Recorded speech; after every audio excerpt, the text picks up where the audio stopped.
What is good, Battlefielders? This is Kuzu Ranger. And ForeverAzrael, bringing you a series we call Contingency Plan. Now our plan is to show you how to improve your game by adapting and playing smart. Yeah, things like anticipating the enemy and doing whatever it takes to survive. So we'll give you practical tips that will help you right away. Plus you get the advice and perspective of two experienced yet very different players. Win or lose, we're just here to have fun playing a game that we love. Yep, so put the kettle on the stove, get your tea bags ready, and enjoy the show. Alright, so our first episode of Contingency Plan focuses on the best strategy for playing Conquest-Domination on Donya Fortress. Which is namely holding C flag. I remember we won our first 2 games together simply by defending that room the whole time. I mean, clearly C is the most important area, right? Right. Ooh, now I get to teabag all the dead bodies.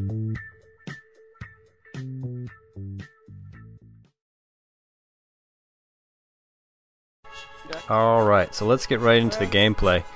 Now let me just say, this is one of the very first times that I've actually been on this map. Didn't exactly know where to go, so I saw that I was close to A, so I thought, hey, might as well cap A. I could hear some footsteps coming up, and take this guy out quickly. Someone spawned on me, and he did get killed, and then I took this guy out, and then I had time to revive him, and then it's on to C. Now at this point, I knew we capped A, and they're not going to be able to get back here for a while because they spawn all the way on the other side of the map. Actually, all 3 flags are positioned in the middle of both spawns, but anyways, A is the hardest one to get to. It's the farthest. B is actually pretty hard too. It's underground, and C is the easiest by far to get into. There are, I believe, 5 openings, if not more. And Dude, you're a capital machine. well, I actually got to C too late, but it looked like I was helping, right? Thing is though, it's not really a good strategy to simply run around the map capping everything and then abandoning the flags, because what happens is the game becomes more like a random free-for-all with no purpose. Now maybe it's just me, but it gets pretty stupid and people just sprint around in a circle capping and losing, capping and losing. And you know, that's really why I stress that we gotta hold the most important position, and in this map, in this mode, it's C flag right here. You can see it's the biggest room. It's got 2 floors. You got 3 openings up top. No, you got 2 openings up top, and you got 3 down below. It's got the biggest lines of sight, so this is the area that everyone comes to. Everyone gravitates here. It's like a magnet. I believe they're spawning on the right side, so they're going to be coming from the top right here, which is a very, very important place to hold. And you know, you win games by holding just one place the whole time. Now it helps if you have a few squad mates going around and taking out A and B, capping it quickly. I can see right there I missed the guy, and I'm getting hit. I should have taken him out. That was my bad for not spotting him, and I paid the price. Okay, so I guess it's on to my part of this video now. Basically, I'm at the top of Charlie. I'm trying to hold the enemy off from Charlie from capturing it. I'm with a buddy of ours who was in our squad. I get a couple of kills in quick succession, and I get humiliated here right in a second. That's right, I get knifed, and I cannot believe it. I'm like, what the hell's going on, guys? It's nice having people to revive you, eh? I mean, yeah, totally. I couldn't agree more. Getting revived. You know, people think that it's a bit of a joke sometimes, and even though this game has been out for several months now, I see it more often than not. If you're not in a competent squad, people do want to pick you up, especially blue dots, Smurfs, the blue guys, and the other guys on our team.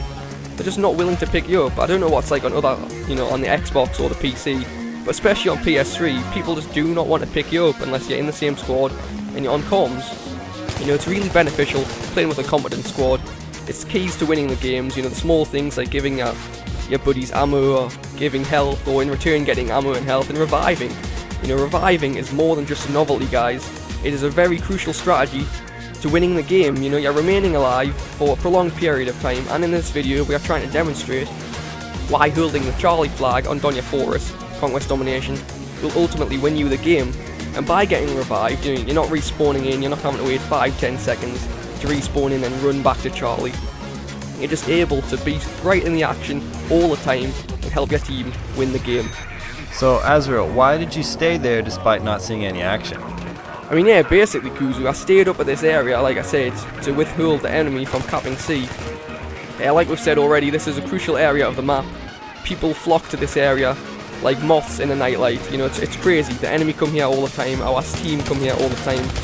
And sometimes it's the wrong move to constantly run around, you know, capping, going from A to B to C, all in a big circle, and the enemy is doing the circle the same as you, and it's like a big game of cat and mouse. You know, you're just constantly capping flags, and that's not really the key to winning a game. You know, the key to winning a game, in my opinion, is being a good defender.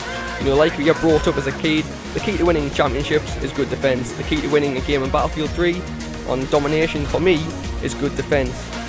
You know, you might have to stay in the same place for a prolonged period of time, but you've just got to be patient. It's a very hard concept for people to, you know, get their head around. It's difficult for them to just stay still and not want to break the defense and go out and get loads of kills. But if you've got a few good teammates, you can ultimately pull it off and do a very good job, and ultimately, like I said, win the game.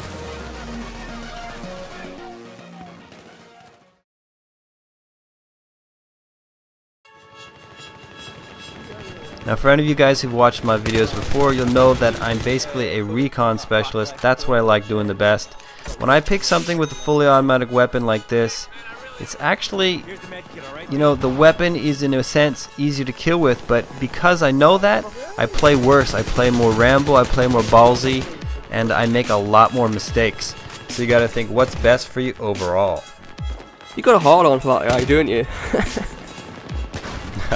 I do. It's like, once I know someone's just sitting there, my brain won't let it go. And you know, in one way it's very good since you're prepared for the guy, but on the other hand, if you're stuck with tunnel vision, you don't see anything else going on around you. You get flanked in the back, you get shot from the side, whatever. So you gotta find that balance between locking down on the enemy, but also keeping an open eye out for different threats. So Kuzu, why'd you flank around when we're holed up at C? Yeah, good question. Well, I think subliminally I realized I was too focused on that one top entrance. So I wanted to push out and sweep the area, find any guys I could get. And I know their spawn is on the right, so I figured I could cut off a bunch of them before they got to the objective and make it easier on our squad. Now they could have just gone around and capped A and B the whole time and just let us cap C and they would be winning. But no one does that. Like I said before, there's just something that draws everyone to C flag. So now by flanking them, I'm getting in the best position to take them out and to cause some serious damage. Now I'm getting hit too, but you know, that's why you take the assault class and you throw down a med pack for yourself, heal up quickly, put it behind some cover, whatever. A little ballsy to go out straight on right here. There's two guys. That guy on the left was pretty stupid, could have got me easily. Did get me down to 0%, but I survived. Now why do I go back in here? Well, basically because I'm stupid. A good player, better player than I, would have gone left at that point right there instead of gone in briefly, even though I got one kill like this guy did. Teammate gets an easy knife and kill the guy trying to flank us from behind. Now watch this. 1, 2, 3, 4 revives and I get taken out.